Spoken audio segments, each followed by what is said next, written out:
Hello दोस्तों, स्वागत है आपका अपने यूट्यूब चैनल A1 सक्सेस पर।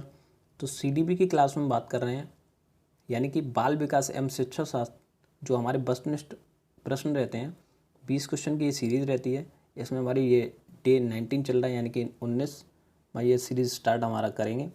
और इससे पहले 18 सीरीज हो चुकी हैं। अगर आपने वो नहीं देखी है तो आप डिस्क्रिप्शन में लिंक दिया हुआ है, प्लेलिस्ट बनी हुई है, वहाँ एक एक सीरीज़ को आप एज अ मॉक टेस्ट लगा सकते हैं और देख सकते हैं किस तरह से एग्जाम्स में क्वेश्चन पूछे जाते रहे हैं। तो ये हमारी जो क्लास है वो हेल्पफुल होने वाली सी टेट और अदर स्टेट की जो भी टेट एग्जाम्स हैं उनके लिए काफ़ी हेल्पफुल होने वाली क्लास है।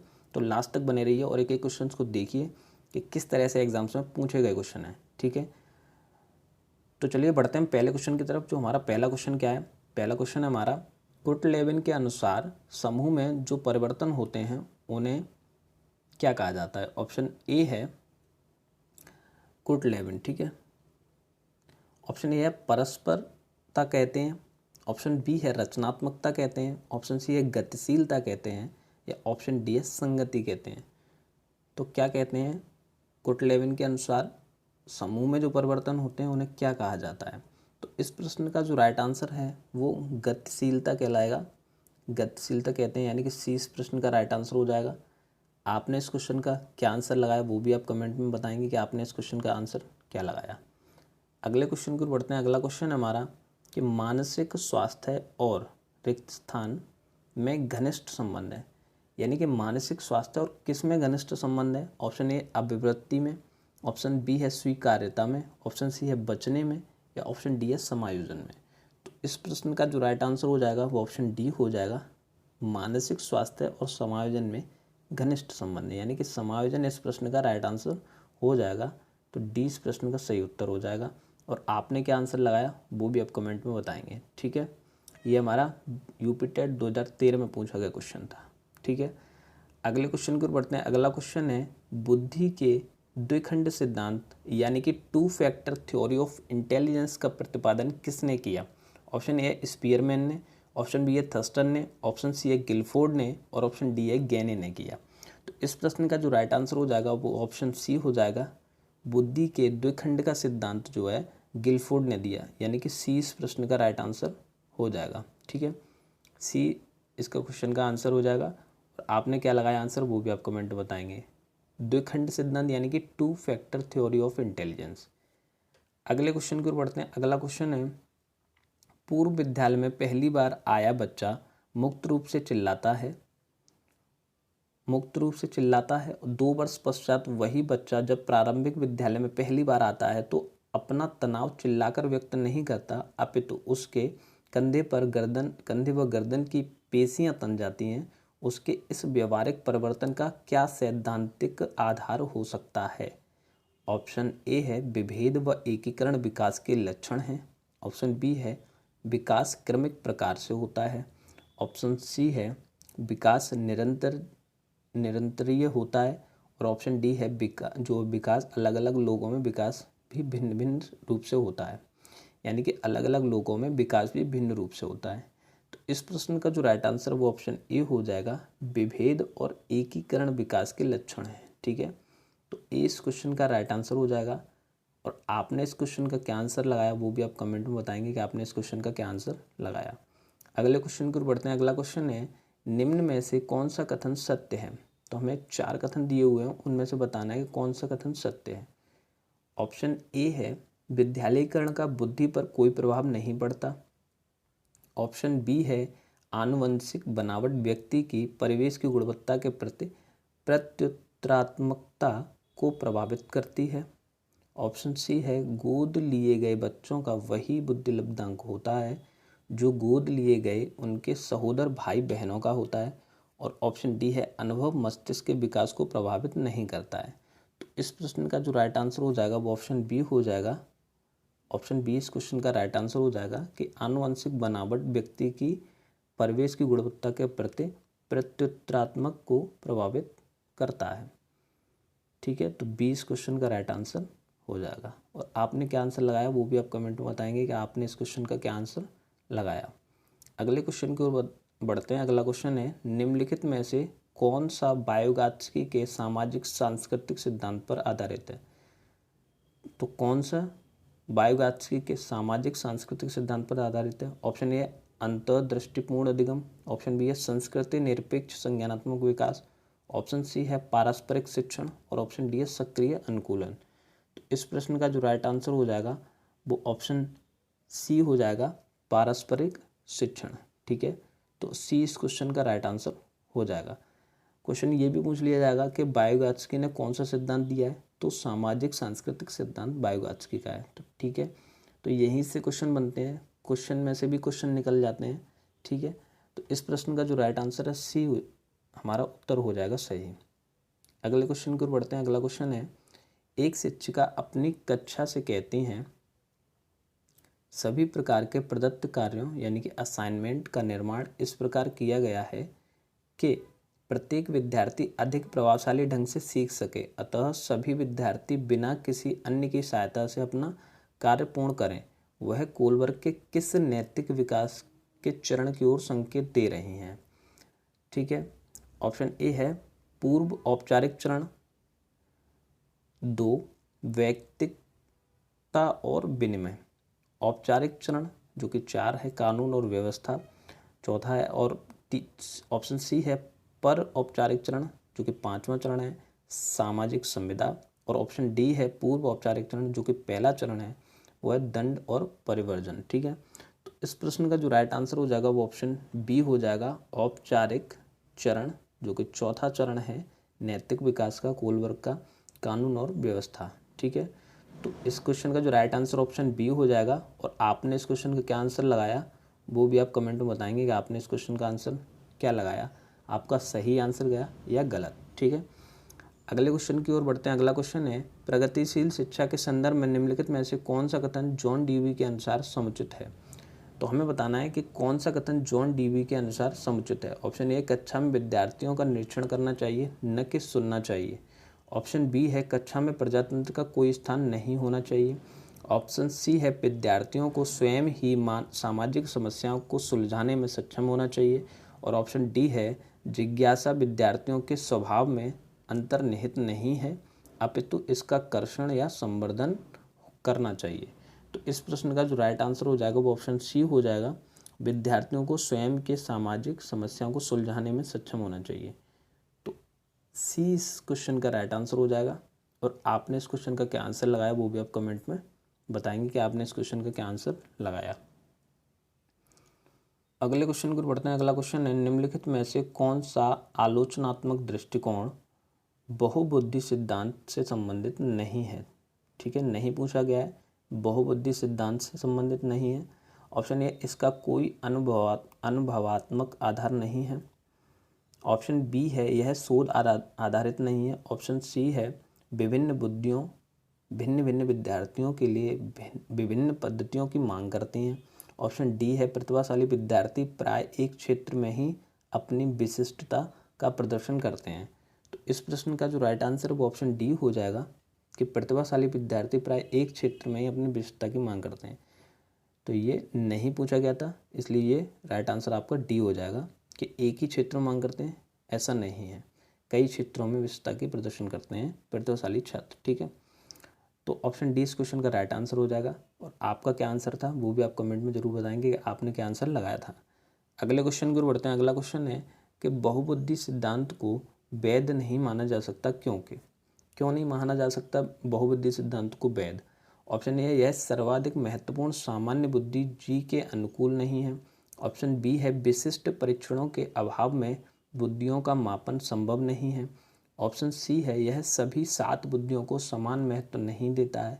और ऑप्शन डी है, यह केवल अब्राहम मैस्लो के जीवन भर के सुदृढ़ अनुभवात्मक अध्ययन पर आधारित है। तो इस प्रश्न का जो राइट आंसर हो जाएगा ऑप्शन बी हो जाएगा, विशिष्ट परीक्षणों के अभाव में बुद्धियों का मापन संभव नहीं है।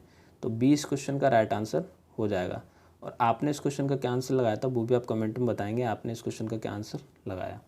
अगले क्वेश्चन की ओर बढ़ते हैं। अगला क्वेश्चन है, कक्षा में विद्यार्थियों के व्यक्तिगत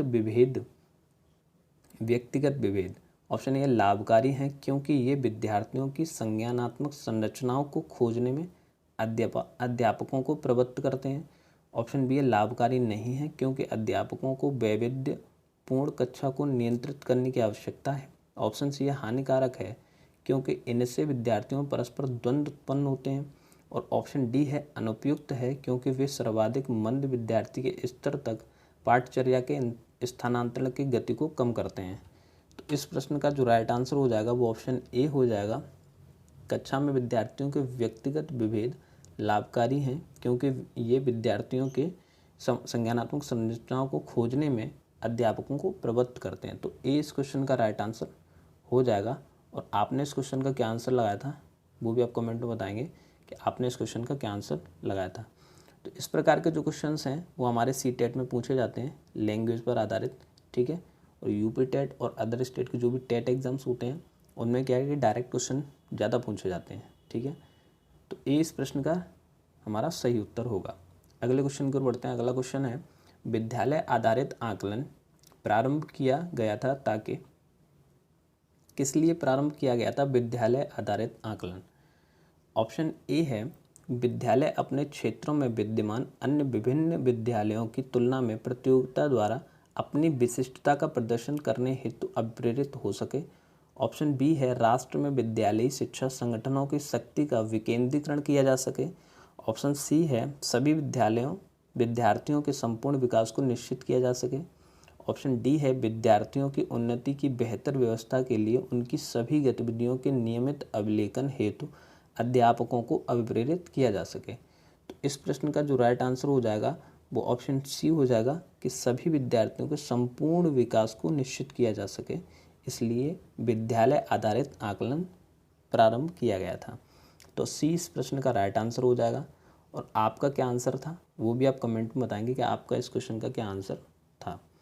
अगले क्वेश्चन की ओर बढ़ते हैं। अगला क्वेश्चन है निम्नलिखित में से एक अन्य विकल्पों से संबंध नहीं है। तो कौन सा ऐसा विकल्प है जो अन्य 3 विकल्पों से संबंधित नहीं है। ऑप्शन ए है स्व आकलन के कौशल को प्रतिमानित करना। ऑप्शन बी है प्रश्नोत्तर सत्रों को संगठित करना। ऑप्शन सी है किसी विषय पर विद्यार्थियों की प्रतिक्रिया को लेना। और ऑप्शन डी है प्रश्नोत्तरी यानी कि क्विज परिचालन करना, क्विज का परिचालित करना। तो इस क्वेश्चन का जो राइट आंसर हो जाएगा वो ऑप्शन ए हो जाएगा, स्व आकलन के कौशल को प्रतिमानित करना। तो ए इस प्रश्न का राइट आंसर हो जाएगा जो कि संबंधित नहीं पूछा गया था। तो ये आपका सही उत्तर हो जाएगा। आपने इस क्वेश्चन का क्या आंसर लगाया था वो भी आप कमेंट में बताएंगे, ठीक है। अगले क्वेश्चन की ओर बढ़ते हैं। अगला क्वेश्चन है यदि एक विद्यार्थी विद्यालय में लगातार निम्नतर श्रेणी प्राप्त करती है तो उसके अभिभावक को उसकी सहायता हेतु परामर्श दिया जा सकता है कि, तो क्या परामर्श दिया जा सकता है। ऑप्शन ए घर पर उसको परिश्रम पूर्वक कार्य करने पर बल दें। ऑप्शन बी है वह अध्यापकों की घनिष्ठ संगति में कार्य करे। ऑप्शन सी है मोबाइल फ़ोन चलचित्र कॉमिक्स खेल हेतु अतिरिक्त काल पर रोक लगाएं। और ऑप्शन डी है जो भली भांति शिक्षा नहीं हो पाए उनकी जीवन संबंधी कठिनाइयों का वर्णन करें। तो इस प्रश्न का जो राइट आंसर हो जाएगा वो ऑप्शन बी हो जाएगा, वह अध्यापकों की घनिष्ठ संगति में कार्य करें, ठीक है। यानी कि टीचर्स के साथ रहकर कार्य करे तो वो बेहतर उसे परामर्श दिया जा सकता है। तो 20 प्रश्न का राइट आंसर हो जाएगा। और आपने क्या आंसर लगाया था वो भी आप कमेंट में बताएंगे कि आपने इस क्वेश्चन का क्या आंसर लगाया था। अगले क्वेश्चन की ओर बढ़ते हैं। अगला क्वेश्चन है एक अध्यापक उस बच्चे के साथ परामर्श करते हैं जिसकी निष्पत्त्यात्मक प्रगति एक दुर्घटना के पश्चात अनुकूल नहीं है। निम्नलिखित में से कौन सी प्रक्रिया विद्यालय में परामर्श के लिए सबसे बेहतर हो सकती है। ऑप्शन ए है इस कार्य को केवल अनुभवी कुशल व्यावसायिक विशेषज्ञ से कराया जा सकता है। ऑप्शन बी है यह एक उपशामक उपाय है ताकि लोग अपने को आरामदायक महसूस कर सकें। ऑप्शन सी है यह अपने विचारों द्वारा खोज करने हेतु लोगों में आत्मविश्वास का निर्माण करता है। और ऑप्शन डी है विद्यार्थियों को भविष्य के विकल्पों को चुनने हेतु यह एक अच्छा संभावित परामर्श है, ठीक है। तो कौन सा इसमें से विकल्प आपका सही होगा। तो आपका विकल्प जो है सी इसका राइट आंसर हो जाएगा, यह अपने विचारों द्वारा खोज करने हेतु लोगों में आत्मविश्वास का निर्माण करता है। तो सी इस क्वेश्चन का राइट आंसर हो जाएगा। आपने इस क्वेश्चन का क्या आंसर लगाया था वो भी आप कमेंट में बताएंगे कि आपने इस क्वेश्चन का क्या आंसर लगाया था। अगले क्वेश्चन को बढ़ते हैं। अगला क्वेश्चन है संज्ञानात्मक विकास निम्न में से किसके द्वारा समर्थित होता है। तो संज्ञानात्मक विकास की बात कर रहे हैं, किसके द्वारा समर्थित होता है। ऑप्शन ए है जितना संभव हो उतनी आवृत्ति से संगत और सुनियोजित परीक्षाओं का आयोजन करना। ऑप्शन बी है उन गतिविधियों को प्रस्तुत करना जो पारंपरिक पद्धतियों को सुदृढ़ बनाती हैं। ऑप्शन सी है एक समृद्ध और विविधतापूर्ण वातावरण उपलब्ध कराना। ऑप्शन डी है सहयोगात्मक की अपेक्षा वैयक्तिक गतिविधियों पर अधिक ध्यान केंद्रित करना। तो इस प्रश्न का जो राइट आंसर हो जाएगा वो ऑप्शन सी हो जाएगा, एक समृद्ध और विविधतापूर्ण वातावरण उपलब्ध कराना। तो ये एक पॉजिटिव वर्ड है जो कि क्वेश्चन का आंसर सॉल्व करने में काफ़ी हेल्प करते हैं। ये हमारे वर्ड्स जो भी होते हैं पॉजिटिव और नेगेटिव, ठीक है। तो इस आपका जो है सी इसका राइट आंसर हो जाएगा। और आपने क्या आंसर लगाया था वो भी आप कमेंट में बताएंगे कि आपने इस क्वेश्चन का क्या आंसर लगाया था। अगले क्वेश्चन को बढ़ते हैं। अगला क्वेश्चन है मानव विकास है, क्या है मानव विकास। मात्रात्मक है, गुणात्मक है, कुछ सीमा तक अमापनीय है, या ए और बी दोनों ही सही है हमारे। तो इस प्रश्न का जो राइट आंसर हो जाएगा ऑप्शन डी हो जाएगा, मात्रात्मक भी है और गुणात्मक भी है। तो डी इस क्वेश्चन का राइट आंसर हो जाएगा कि मानव विकास मात्रात्मक और गुणात्मक दोनों ही है। अगले क्वेश्चन को बढ़ते हैं। अगला क्वेश्चन है प्रकृति पोषण विवाद निम्नलिखित में से संबंधित है किससे। प्रकृति पोषण विवाद निम्नलिखित में से किससे संबंधित है। ऑप्शन ए है आनुवांशिकी एवं वातावरण से। ऑप्शन बी है व्यवहार एवं वातावरण से। ऑप्शन सी है वातावरण एवं जीव विज्ञान से। और ऑप्शन डी है वातावरण एवं पालन पोषण से। तो इस प्रश्न का जो राइट आंसर हो जाएगा वो ऑप्शन ए हो जाएगा, आनुवांशिक और वातावरण से, ठीक है। ए इस प्रश्न का क्या हो जाएगा, राइट आंसर हो जाएगा। अगले क्वेश्चन को बढ़ते हैं। अगला क्वेश्चन है निम्न में से कौन सी समाजीकरण की निष्क्रिय एजेंसी है। तो निष्क्रिय एजेंसी की बात कर रहे हैं। ऑप्शन ए है स्वास्थ्य क्लब, ऑप्शन बी है परिवार, ऑप्शन सी है इको क्लब और ऑप्शन डी है सार्वजनिक पुस्तकालय। तो कौन सी निष्क्रिय एजेंसी है। तो इस प्रश्न का जो राइट आंसर हो जाएगा वो ऑप्शन डी हो जाएगा, सार्वजनिक पुस्तकालय, ठीक है। तो डी इस प्रश्न का सही उत्तर हो जाएगा। और आपने इस क्वेश्चन का क्या आंसर लगाया था वो भी आप कमेंट में बताएंगे कि आपने इस क्वेश्चन का क्या आंसर लगाया था। अगले क्वेश्चन को बढ़ते हैं। अगला क्वेश्चन है बायोगात्स्की के सिद्धांत में विकास के निम्नलिखित में से कौन से पहलू की उपेक्षा होती है।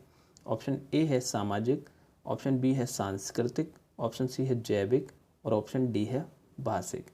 तो बायोगात्स्की के सिद्धांत के बारे में बात कर रहे हैं। तो इस क्वेश्चन का जो राइट आंसर है वो ऑप्शन सी हो जाएगा, जैविक, ठीक है। सी इस प्रश्न का राइट आंसर हो जाएगा। आपने इस क्वेश्चन का क्या आंसर लगाया था वो भी आप कमेंट में बताएंगे कि आपने इस क्वेश्चन का क्या आंसर लगाया था। तो ये थी आज की हमारी क्लास जिसमें हमने 20 क्वेश्चन देखे और आपने वो 20 question as a mock test लगाए होंगे या आपने वो क्वेश्चन देखे होंगे और किए होंगे कि आपके क्वेश्चन कितने ठीक रहे और ख़ुद का मूल्यांकन भी किया होगा। तो जैसा कि आप बताएंगे 20 क्वेश्चन आपने किए और उसमें से आपने कितने क्वेश्चन ठीक किए वो कमेंट में ज़रूर बताएंगे कि आपने कितने क्वेश्चन उसमें राइट किए, ठीक है। वीडियो अगर आपको अच्छी लगी तो वीडियो को लाइक अवश्य करें, वीडियो अगर अच्छी लगी हो तो, और शेयर करें अपने उन सभी फ्रेंड्स को जो आपका सीटेट, यूपीटेट और अदर स्टेट के हमारे जो टेट एग्ज़ाम्स हैं उनकी प्रिपरेशन कर रहे हैं। तो मिलते हैं नेक्स्ट वीडियो में एक नए क्वेश्चन के साथ और नई सीरीज़ के साथ जो कि हमारे प्रीवियस ईयर बेस्ड रहेगी, जिसमें आप एज अ मॉक टेस्ट इस सीरीज़ को डील करते हैं, ठीक है। तो मिलते हैं नेक्स्ट वीडियो में, तब तक के लिए धन्यवाद।